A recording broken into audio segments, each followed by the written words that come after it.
نعم. بسم الله الرحمن الرحيم.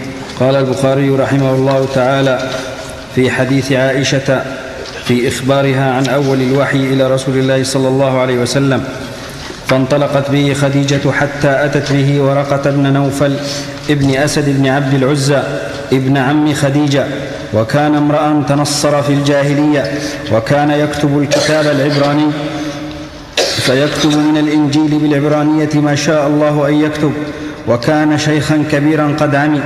فقالت له خديجة: يا ابن عم، اسمع من ابن أخيك. فقال له ورقة: يا ابن أخي، ماذا ترى؟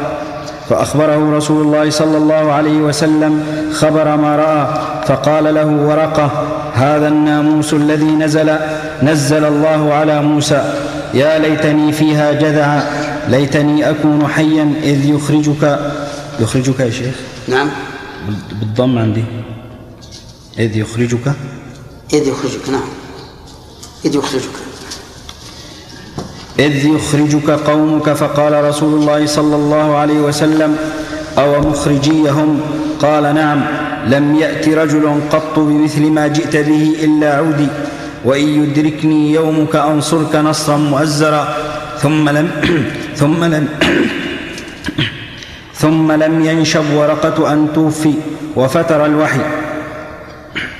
هذه القطعة فيها أن النبي صلى الله عليه وسلم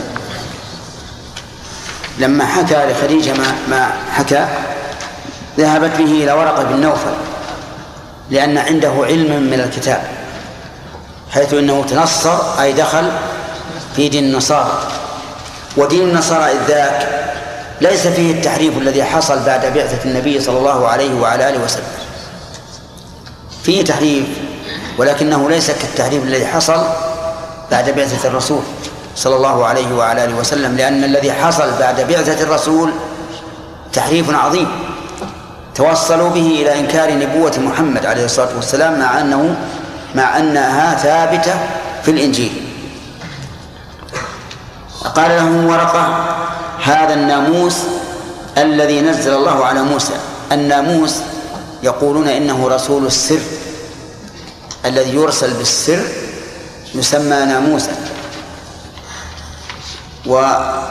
وقوله: يا ليتني فيها جذعا، ليتني أكون حيا إذ يخرجك قومك. هذا من فراسة الرجل أن النبي صلى الله عليه وسلم سوف يخرج، لأنه استنتجه بأنه لم يأتي رجل قط بمثل ما جاء به إلا عودي، يعني إلا عاده قومه، وهذا هو الواقع. ثم قال: وإن يدركني يومك أنصرك نصرا مؤزرا، ولكنه لم يدركه يوم. قال بعض العلماء: فورقة بن نوفل أول من آمن به من الرجال، وهذا صحيح، لكنه أول من آمن به من الرجال قبل الرسالة، لأن الرسول عليه الصلاة والسلام في نزول سورة اقرأ لم يكن رسولا، ولكنه كان نبيا. فأما أول من آمن به بعد الرسالة فهو أبو بكر رضي الله عنه. نعم. قول خديجة رضي الله عنها: كلا والله لا يخزيك الله أبدا. نعم. ما هو الإله الذي أقسمت به؟ كيف؟ الإله اللي أقسمت به ما هو؟ أقسمت أن الله لا يخزيه، لا يذله ولا يخذله، واستدلت لذلك بأخلاقها عليه الصلاة والسلام. ما هو الإله اللي أقسمت به؟ إيش؟ الإله اللي هي أقسمت به ما هو؟ كيف؟ كلا والله لا يخزيك الله أبدا. كيف؟ مو الله أقسمت بالله. كان يعرفون الله. إيش؟ كان تعرف الله قبل. نعم. كيف؟ الجاهلية فيه بقايا من دين إسماعيل. نعم. زكي. كيف؟ إيه. هذا من جهة النحو. النحو في هذه الجملة إشكالان. الإشكال الأول: يا ليتني، نعم، فيها جذعا،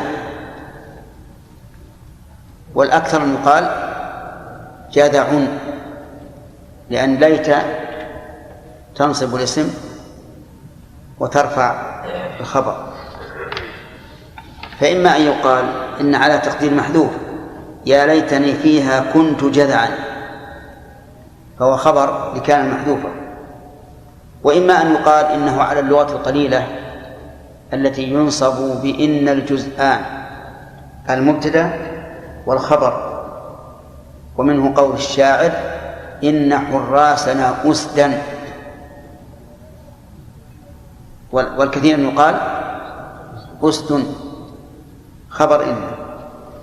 ومنه قول عوام المؤذنين عندنا أشهد أن محمد رسول الله، فإن هؤلاء المؤذنين ينصبون خبر إن.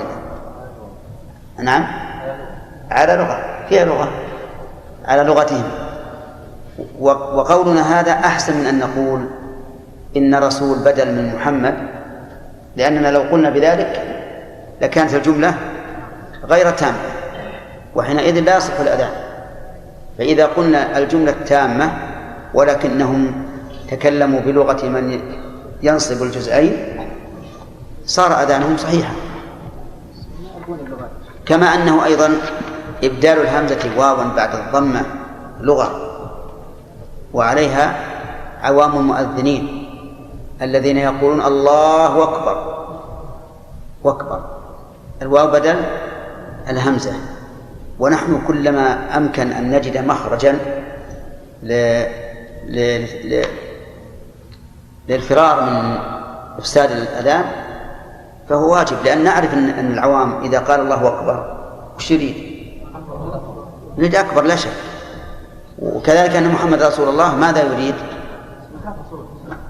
يريد الخبر، يقول أنا أشهد أن محمد هو رسول الله. هنا الأشكال الثاني قوله أو مخرجيهم،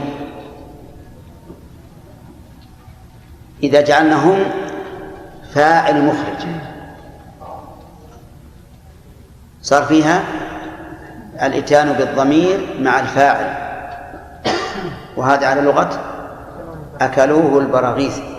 أما أنت يا العقيل ما أكلوك البراغيث. نعم، أكلوه البراغيث، والمثل المعروف أكلوني البراغيث.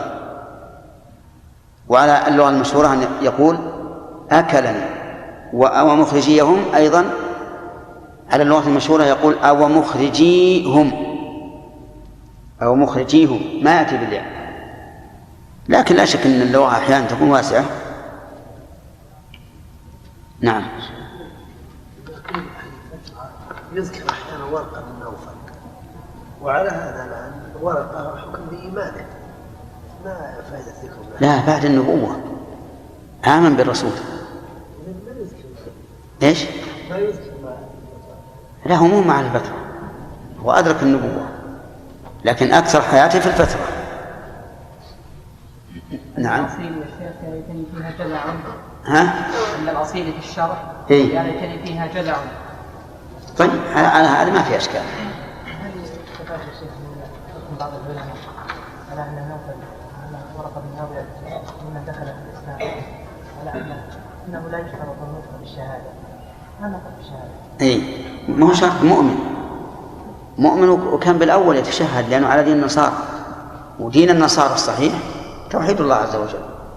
ما قلت لهم إلا ما أمرتني به أن يعبدوا الله ربي وربكم. كم أخذنا من سؤال هذا؟ ها؟ قال ابن الشيخ 2 4 بارك الله فيكم، ما هو 5. نعم. الشراط مدلس. نعم. قال ابن شهاب وأخبرني أبو سلمة بن عبد الرحمن أن جابر بن عبد الله الأنصاري قال وهو يحدث عن فترة الوحي، فقال في حديثه بين أنا أمشي إذ سمعت صوتا من السماء فرفعت بصري فإذا الملك الذي جاءني بحراء جالس على كرسي بين السماء والأرض فرعبت منه، فرجعت فقلت زملوني، فأنزل الله تعالى يا أيها المدثر قم فأنذر إلى قوله والرجز فاهجر، فحمي الوحي وتتابع، تبعه عبد الله بن يوسف وأبو صالح، وتبعه هلال بن رداد عن الزهري. وقال يونس ومعمر بوادره.